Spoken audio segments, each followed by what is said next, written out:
You're listening to 3 Minute Marketing, where we interview the world's top growth marketing leaders and distill their knowledge into actionable, bite-sized insights. Now here's your host, Chris Mechanic. Hello, everybody. Welcome to another episode of 3 Minute Marketing. Super excited to be here today with the one and only Mrs. Anna Griffin.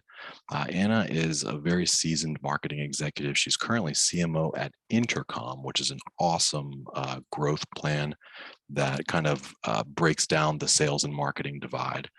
Previously, she's been at CA Technologies and leadership roles at Juniper Networks, and just a very, very impressive individual and fun talking to as well, it turns out. Anna, thank you so much for joining us here today. My pleasure. Excited to be here, and thanks for inviting me. Absolutely. All right. So, Anna, today I'd like to talk to you about this, about sales and marketing, and basically how they're before our eyes merging almost into one. And I know that with Intercom, you're basically at the forefront of this emerging space. So I'm really curious, like, what are you seeing out there on the front lines in terms of, net new innovations, or like, where do you see it going, like in the next 2, 3, 4, 5 years? Yeah. Well, think about it. There's been so much enormous growth opportunity, the past 20, ever since the rise of the internet for businesses, but particularly the past, 5 years, grow. There's all these new business models and all this energy and innovation to be able to grow. And in that quest for growth, what happens is those lines start to blur between sales, marketing, support, even product. Whose job is it to sell? Is no longer just the sales organization's job to sell. Marketing is selling, the product selling, support is selling.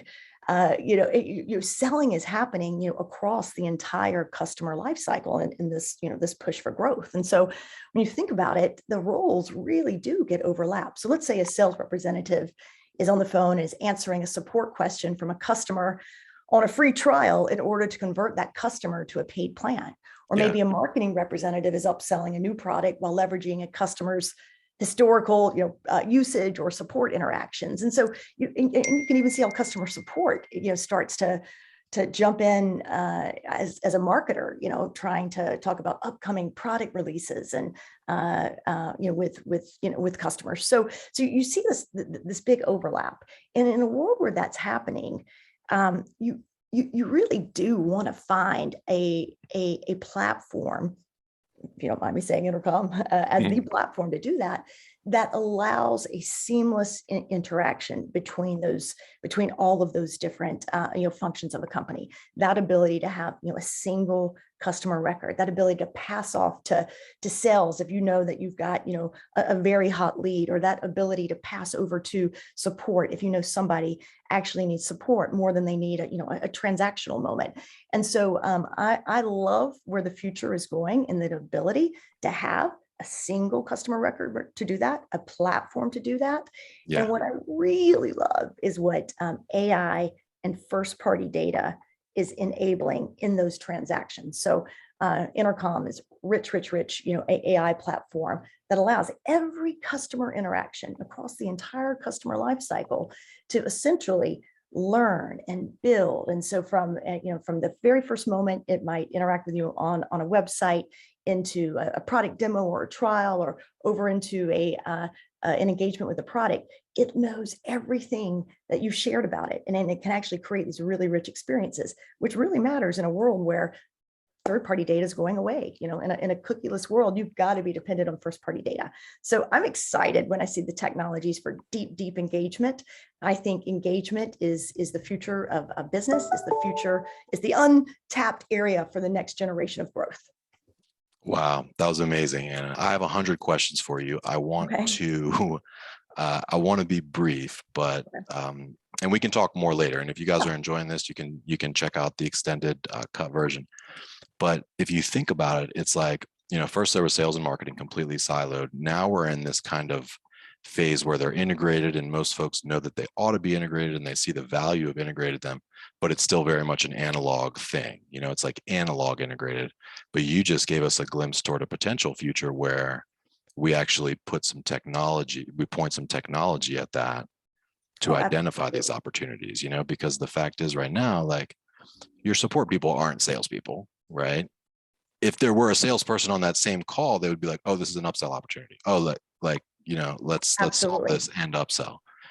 So, but they can't sit on every call. So what's the next best thing is tech. So I want to learn more about what your vision is, but I do want to wrap. If you could real quick, for the folks listening, how can they learn more about you or Intercom?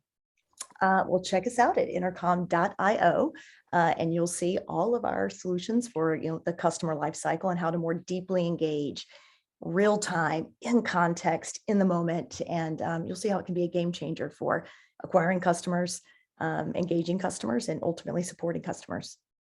Awesome. Very good, Anna.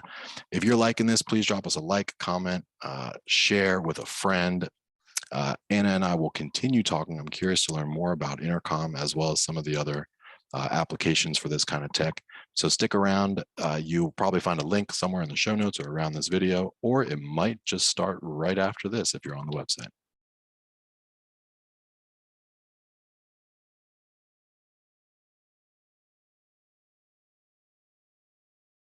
Think about the technology that and what's possible when with food delivery apps.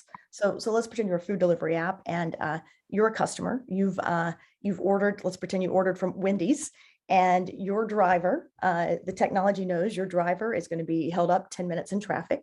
The technology alerts, or the app alerts Wendy's. This says, don't put the French fries in because the driver is going to be there in 10 minutes and the French fries are going to get cold. It proactively sends you a message that says, hey, your driver's 10 minutes late. Here's a $5 coupon off your next order. Or we're so sorry that we're having a delay that we can't control, but we want you to be happy.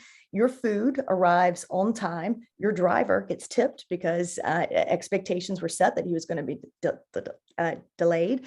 And your French fries are hot, and so you're pleased with your Wendy's experience. So when you think about what is possible across those customer experiences, how you support a customer, how you proactively point out problems, how you proactively create the best optimal experience for the end user, it's all possible, and it's happening today. And if that's just through food delivery, imagine how that could be put across anything in any business model today. Wow, that's at the same time exciting and scary, because just think about how much it costs to not have that. Right. So if you don't have that, what do you have? You have a pissed off driver, you have ice cold fries, you have a bad review being left for Wendy's, and I might not go back to that Wendy's ever again. 1,000%. That's really expensive. Yeah. Like really expensive, especially if you multiply that out by, however many customers. Like, I love your thought. Certainly there's a ton to gain, but oh my gosh, what are you going to lose if you can't deliver that type of experience? Because that's the expectation. I read a great book once, and I love this. And the book was the notion that it doesn't matter what business you're in, who is your competition? It's Uber. Once Uber created a seamless, frictionless experience, that's the new customer expectation. So every business has to change, because that customer expectation is now for that frictionless experience. And that's going to be required in every interaction they have, particularly now going into B2B. So it's a fascinating time to be in this next evolution of tech and what's going to be possible. It's crazy fun. Yeah. Well, we could talk for hours on this. Will you come back one time again? I would love it. Anytime. I'd be delighted. All right, let's do that. Well, for those of you still listening here, this is riveting. I'm like about to go and take some action right now. I'm about to go check out Intercom myself. Because I was very familiar with Intercom in your earlier days, but I'd since kind of stopped tracking. But I'm excited to go see what you guys are up to on the site right now. But this was absolutely awesome. That's just what you got to do. You have to integrate those different silos together. So anyway, I'm going to keep it short and simple. Anna, thank you very much. We're going to be definitely in touch and would love to have you back sometime. In the meanwhile, I'm going to check out Intercom, and I would suggest everybody else do as well, because it sounds pretty badass. I mean, if you can do that, for a non-food delivery app, then I'm a buyer. I look forward to it, and I can't wait for you to see what's possible. Take care. Awesome. Okay, cool.